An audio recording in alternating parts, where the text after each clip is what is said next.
Hey everyone, and welcome back to the Class 1A podcast. My name is Andrew Nimsger, and as always, I have James Graham and Dylan Beal with me to go through the My Hero Academia Vigilantes manga, chapters 90 to 93, which means we're finally caught up. Are you guys happy we're caught up? It's going to mean a couple of things for the channel, but overall, so long, we're finally caught up. I never thought we would catch up. I don't know why. It's just like whenever you start a new series, and especially if you're taking it as kind of slow as we did, it's just kind of daunting, you know? There's like 80 something. It's a lot. Yeah. Well, we were like, it was mid 80s when we started, and it just seemed like so much. But yeah, now we're here, and now we're reading it like not week by week, but like on the release now. It's just like, oh, we did it. Thank God it's not a weekly release though, because we never would have caught up if it was weekly, like so much other stuff. That's true. But like I said, so we're caught up now, so that means a couple of different things. So one, today we're going to be doing 3 chapters. Like I said, we're doing 90 to 93 because that's all that's out as of today's recording. And going forward, we're going to be doing 1 chapter at a time. So I would expect that these chapters are these episodes are going to be shorter as we only have 1 chapter to break down each time. But it'll give us more time to talk about what's happening, related back to everything else happening in My Hero world, and speculating even more than ever. But it also means that we're going to start putting these onto YouTube now that we're caught up and not trying to backlog all of these. So if your preferred method to watch or listen or anything like that is on YouTube, all Vigilante podcasts will now be going onto YouTube, as long as with the normal Class 1A podcasts have started going on YouTube as well. Because we did make that full rebrand kind of over the Class 1A podcast. So you can find us on youtube.com/Class1A for all that content, for manga breakdowns, and much more content as well. And we'll make sure to plug that whenever we have a cool video that we think you guys would enjoy as well. But before we dive into the actual chapters, we are still in the flashback. Are you guys feeling any better with these 3 chapters about the flashback, or are you still not loving where we're at and just want to get back to Koichi's story? I want the payoff. I think that's what I want the most. Is like I know we're getting this flashback for like, that 1 chapter where it's all gonna kind of happen, and I'm waiting for it. Yeah, it's gonna get we're gonna get that nice conclusion where everything kind of clicks. But at the same time, because I mean, we've had flashbacks before and they've executed them well. When we had the Eraserhead flashback, like that was really done well. So now it's just a matter of seeing like what we get with this, plus all the extra fun stuff that we're getting throughout this flashback, which I think it's all really good so far. Yeah, no, I really agree, and I'm enjoying the flashback. I think I've always been more on Team Flashback for this one at least, and you guys have been, so I'm just enjoying it even more. But let's get into the chapters, because there's a couple of questions I really want to ask you afterwards that I think we talked about after the show, but we didn't actually say on the show, and I think these chapters kind of help with that even more. But starting with chapter 91, it is pretty much the continuation between Knuckle Duster, Rappa, and Mirko against the hooded creature. Pretty much it takes on the entire time. We see a little bit of analysis by Knuckle Duster using his old clock ability, kind of slowing down time and seeing where his weak points are, and kind of restraining and doing real damage to this hooded creature, at least enough for Mirko to get out, because we see that when they switched over to Plan B, as they called it, it was just for Mirko to get out, as she was the fastest and most able to get out, was simply to get out and to call for All Might, because this was not a villain or a situation that seemed like local heroes could take care of. So we see the fight continue on, and as Mirko starts to run away, the hooded creature does turn and grab for her, when Rappa and Knuckle Duster pretty much say, hey, don't forget about us, and get a couple of good beats on there. And one of the last panels is we see Mirko jumping out in the sky, saying something along the lines, call him, call the big one, call All Might. And going into chapter 92, we kind of get a glimpse of Silver Age All Might, because this is him landing in his tower. This is him coming in after a long day of saving people, of having the media be in his huge tower, talking about him, trying to interview him after saving the whole morning. I think he went 48 hours straight, and it was one of the longest sessions he's ever done or something like that. And he comes back to Sir Night Eye being very pissed, saying, hey, you need to rest, you need to calm down, and to go get sleep. And something James called out before this episode that I thought was very cool. This is the first time we ever saw pre-injury Small Might. So he actually looks healthy and like a real person versus how he looks now. So that was very cool when you talk about that. But as he's kind of being told by Sir Night Eye to calm down, we do get an All Might signal, very much like the bat signal, where a bunch of things in the city of where he's being called change to All Might hear him, and he uses his might sense, is what he literally calls it, or might hearing or something along that, to hear it, and he begins to take off and head towards O'Clock and the whole scene happening there. Meanwhile, there is some continuation of people just kind of dealing with the scene outside of there. All For One turned a bunch of the small villains that are inside into these more kind of powered up villains who have now ran into the city and are kind of causing chaos. And we see the police, Mirko, and then Fat Gum also kind of helping keep things calm out there. Going into Chapter 3, All Might does return, and in his full action, we finally see him at his full sense, where he comes down with All Might sense, All Might hearing, and all that, and pretty much cleans up the entire scene in a couple of seconds. We actually figure out that it's only 3 seconds is what the time they built him by doing all of that villain distraction, because that's something that All For One talked about a couple of times through that, where Kagura is saying, like, what was the point of all that? It gave us 3 seconds. So just seeing how much All Might could do in 3 seconds was phenomenal. But pretty much the fight continues on between Rappa and Knuckle Duster inside against the hooded creature, who are now starting to see more and kind of get the lines of pretty much confirming that this is the hooded Nomu / high end from the Endeavor fight, based on his conversations, talking about who is the strongest and all that, and wanting to continue fighting. So that's pretty much been confirmed here. And as well as All Might is about to come in and beat the shit out of him, given he is taken away by Kagaguri, and that's where the chapter ends, with the Nomu wanting to continue fighting, All Might kind of standing there saying what happened, and them kind of explaining everything that's going on. And that's kind of what's going on, but it's clear that All For One is not quite done with this situation. So, again, All Might's, the biggest thing for me that I want to talk about, I think it being confirmed that it's Hood is the one big thing. Seeing All Might in the state, in the Silver Age that we've heard him talk about so much, is also really cool. So I don't know whichever one you guys want to take with first, but those are the 2 things from these chapters that I loved seeing. What I think is pretty crazy to think about is I think this underscores the loss, just to society in general, that was suffered when All Might was taken out, or when All Might was basically forced in retirement. Because even before retirement, he was still doing a lot of saving. We had a lot of little one-offs in the anime about him, oh yeah, I was just out saving a couple people before this class or whatever. But I think it really underscores the fact that he was holding this society up, because he was just going out, he did all this in 3 seconds.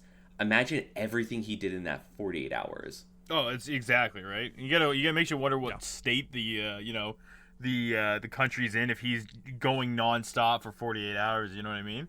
But I think he's not only solving the big problems, but also every small problem. That's true. Yeah, it's crazy. Yeah, he does. Yeah, he's kind of there's nothing that's out of his range. It's the cat in the tree scenario plus the bank robbery, right?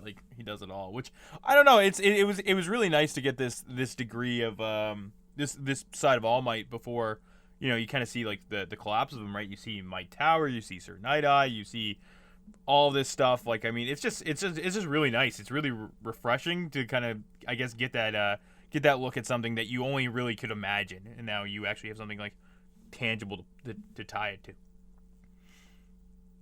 Yeah, and I just think this entire thing was cool, and I think it's setting up for him having the injury.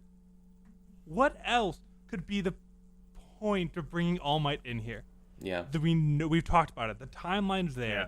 All For One's in the situation and isn't that afraid of All Might being there. Do you guys think in the next 5 chapters we are going to see the fight between All For One and All Might and All Might's injury? I think we could.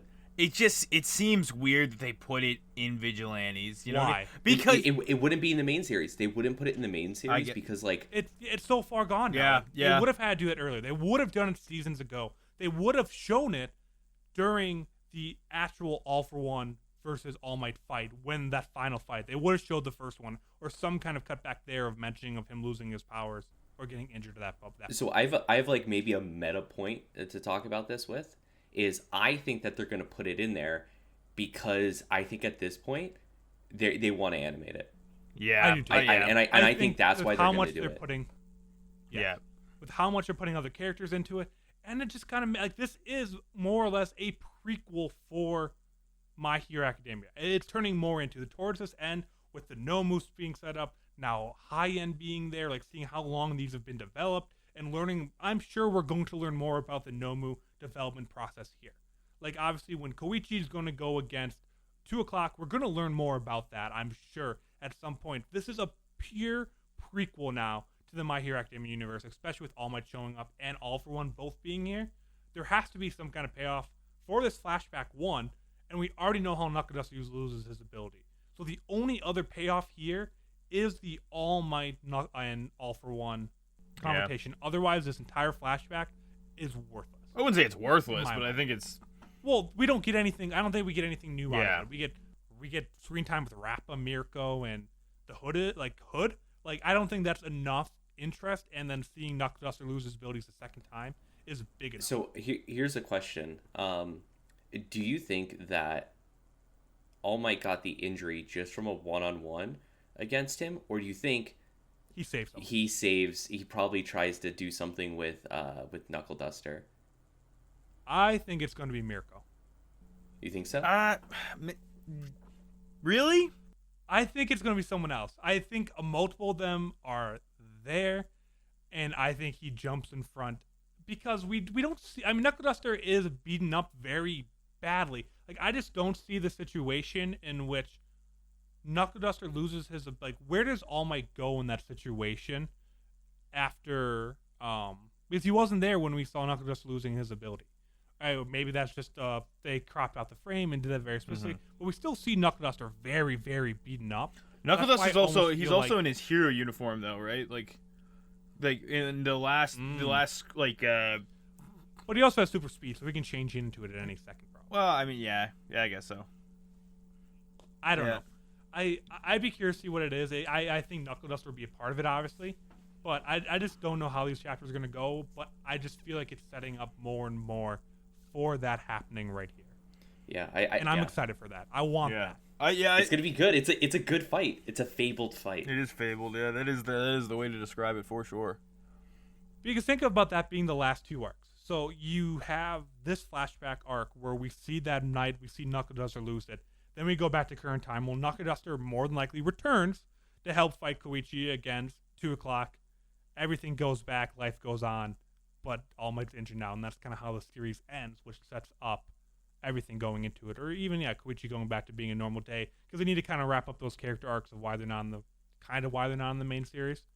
But I think they're just going to kind of wrap it up here quickly, and I think those are two great back. So does this fight also mark like when All For One, when All For One gets his face all messed up?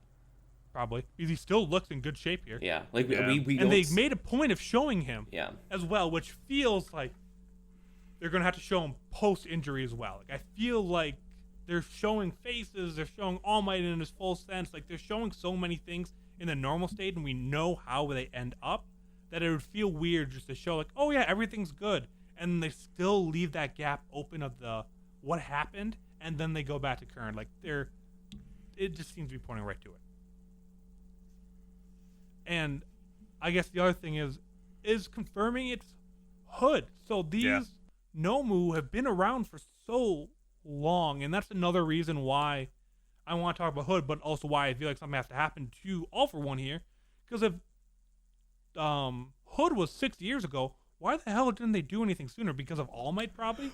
Because they felt that All Might could still beat Hood, and that's why they took him away there. But like, these high-end Nomu have been around for 6 years. Well, it seems like they didn't almost know what to do with High End in the anime, because he was like almost like locked up and like not a part of the normal Nomu crew. So something might happen with it as well, that it screws up or something like that, and it like they kind of cast it aside sort of thing. Like maybe it fails protecting All For One or something like that, right? Because when Dobby had to go get it, it was locked up, right? So I don't know. And it was definitely not anywhere as close to it, or it doesn't seem anywhere as close to the power it is now. Maybe, I don't know. It's kind of a weird translation that way, but the iteration that High End, the High End that fought Endeavor does not feel like the High End that is fighting O'Clock, but they're definitely the same guy. Yeah, which I think is super cool. And again, it's just setting up so many things for the main series. And again, I think I never expected to, until these last 20 chapters when things started getting bigger, like Kyoguri, All For One, All Might, Hood, Rappa, Mirko, like all these characters being shoved in so close together is not something I ever expected Vigilantes to go to. And that's why I love it. And even without a payoff, I want the payoff. I want this big payoff. That it's still good enough for me to see all these characters is really cool for me. So how do you all feel about that? About them really shoving like all these characters that we already know into the series? So I don't mean like Mirko showing up or whatever, or Kirigiri being there. But I mean like, why is Rappa there? Be nice Like to... is it feel like too much for you guys? I mean, I think circumstantially Rappa makes sense. I think out of all the villains or all the characters that we've seen in this setting, Rappa pretty much, like, I mean, he was a little forgotten initially, but when you really start thinking together of how he's just like this really like big cage fighter and stuff like that, and he's just looking to like beat somebody up that's more powerful, he seems like the one of the better fits to put into this scenario, right? And as well too, Rappa wasn't really like a he was a bad guy, but he like wasn't a bad guy because he was more of a like just a bro, right? Like, yeah. But like, I mean, I'm not upset about it. I think, you know, there's only so many villains and characters and stuff like that you can have in, you know, Japan, that there's probably going to be some overlap. So I think Mirko in her youth and Rappa pre 8 Bullets, I think, like, I mean, it's reasonable. They're not bringing any crazy big names, you know what I mean? So. And I think they only add. They don't take away. I mean, like, I think Rappa definitely fits the situation. And I think they're all kind of neutral characters. I mean, we know Knuckleduster now more, and when he was Overclock, I'm sure he's a lot more, like, kind of straightforward of a hero. But going undercover, like, he still seems in that gray area. Rappa's very much in the gray area. Mirko has been thrown out of fighting arenas and moved from schools. Like, she's in that gray area, and even as a pro hero, she's still very much on the good side. But she doesn't like to play with teams. She's on this more aggressive side. I think their energy, all three of them, work very well together, and I think they all add to the scene. If they put someone else in there and it's like, oh, this just energy doesn't match, but all three of these are just kind of like one brain cell combined, it feels like. When they're in the planning cell, like, they all fit together really well, which is why I don't have an issue with it. If it didn't mesh so well, is when I'd have an issue with too many heroes. Yeah, I think they've done a great job at choosing which hero shows up in which situation and how they interact with the cast. Like, I think it's like they've done it fairly well. Like Ingenium at the very beginning, like helping Koichi with like a speed related quirk and stuff like that, and really like hammering in like what it takes to be like a hero, especially like a by the book kind of hero, right? Which Ingenium is like, he basically is the book, right? Him and his team and stuff like that, right? So I think they've done a great job of like not. Maybe it feels beat to death to us at this point because we're so deep in the flashback now that we're just like, okay, like, let's get back to, like, you know, the Vigilantes cast, not so much like characters we've seen before, right? Yeah, I don't know. I'm still pro everything. I still don't think Vigilantes has really made a misstep. I'm still 100% happy with the series. There are things that could have been done better, I guess, but I don't think there's been any missteps, and it rivals the main series for me some chapters. Like, I get just excited for when this chapter comes out as the main series does, and we all know how, like, for anyone reading the manga in the main series, shit's crazy right now. So the fact that Vigilantes, an offshoot with smaller characters that we don't generally care about, gives me that same excitement. One, means I'm a huge fucking weeb. Two, means this is a really good series. So I'm all for it. But is there anything else we have to really talk through? I mean, the intro, it was just pretty much fighting the entire time, All Might showing up. We kind of talked through a lot of that. We saw the cool All Might form. But anything else about the specific chapter you want to talk into, or do we want to just jump into Plus Ultra? It's been I think it's a great fight. Like, I think it's been really interesting to see how O'Clock navigates it with Mirko, with Rappa. Like, it makes me appreciate the character a lot more, seeing him before he became Knuckleduster, right? I think it's just like, it just adds layers to him. I've enjoyed seeing it the entire time. I agree. But with that, let's move into the Plus Ultra Award. For those of you that do not know, this is an award for every single Vigilante chapter we give, and when the main series is going on as well, for a character, idea, thought, whatever you really want it to be, that went beyond the win Plus Ultra. And this week, James, who do you have? It's got to be All Might, right? Like, it's got to be, because he just shows up and beats the shit out of everybody in record speed. Like, running on no sleep. I respect that. Like I know that pain, right? So I know it feels kind of like a cop out, and Yeah, that's very main character. but he's not a main character in this at all, so I can get away with it. I can bypass it. He's All Might. Give me a break. He's the main character in every single thing he shows I up think in. I think it's All Might, dude. I think it is. All right, Dylan. I know you're not going to agree with this. fuck But what do you. you have? Yeah, so I'm saying no on that because that's his thing. That's what All Might does. All I Might think someone is who plus ultra, man. He's the I embodiment. think someone who went plus ultra is Mirko. Oh, Jesus. Not only does she show up, she's beating people up. She's in high school. They give her an out. They give her an out saying, you need to go get All Might. She leaves, comes back. She wants more. That's sick. That's super cool. This has got simp written all over it, dude. This is all. I don't know. It's kind of last point. Almost might tell me on stop. it. Yeah, she did come back. It's Mirko. Like- Of course she's gonna come back, dude. And, but also I she's know, so but she's strong. high school. Yeah, but that's why she's ranked. Like eventually, like. I'm still picking Knuckleduster or O'Clock. Oh wow, here. okay.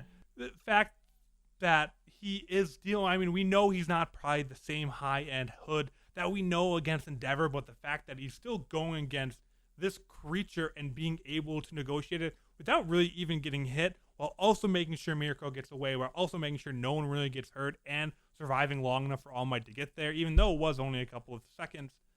I still think just knowing what this Nomu can turn into and how fearful it is and how easily O'Clock seemed to handle it is definition of someone that went plus ultra and showing really how much of a hero he can be when he needs to be. All right, I'll give you that. You can have it. But with that, I think that's going to be about all we have today. We will have another non-Vigilantes episode next week, which will also be James's last episode. We will be doing a game show between me and James. Is that correct, Dylan? You want to explain that just really briefly? Yeah, we will be having a My Hero game show hosted by a very special guest that we will wait to reveal. But it will be James versus Andrew to see who knows the most about My Hero, the universe overall. Head to head, That'll be exciting. So that'll be next.